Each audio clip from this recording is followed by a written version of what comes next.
ஒவ்வொரு கட்டத்திலும் நம் இயக்கத்துக்கு சோதனை வரும்போதெல்லாம் அதை தடுக்க என்ன வழி என்று யோசித்த போது சில வேளைகளில் தவறான முடிவுகளும் நான் எடுத்தேன், நீங்களும் ஏற்றுக்கொண்டீர்கள். நான் அதிமுகவோடு போய் உறவு வைக்க வேண்டும் என்று நினைத்தவன் அல்ல. ஆனால் கட்சியில் ஒரு 8 பேராவது சட்டமன்ற உறுப்பினர்களாக வேண்டும் என்ற எண்ணத்தில்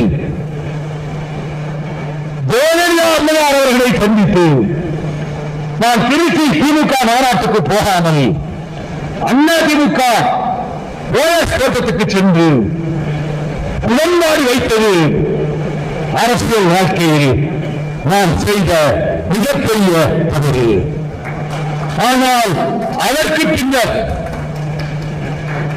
ஒரு கட்டத்தில் திமுக ஆட்சியை கலைக்க வேண்டும் என்று ஜெயலலிதா அறிக்கை விட்ட போது நான் வாஜ்பாய் அறைக்கு சென்று இந்த தவறை செய்து விடாதீர்கள், திமுக அரசை கலைத்து விடாதீர்கள், நீங்கள் நெருக்கடியிலேயே வெயிலில் இருந்தவர்கள், மாநில அரசுகளை காங்கிரஸ் ஆட்சி கொண்டாடியது, அதை விமர்சனம் செய்தவர்கள், நீங்கள் எனவே தமிழ்நாட்டில் இருக்கிற திமுக ஆட்சியின் மீது கை வைக்காதீர்கள் என்று அக்னிவிட்டி வாய்ப்போ உங்களோடு உடன்படுகிறேன் என்று வாஜ்பாய் சொன்னார்.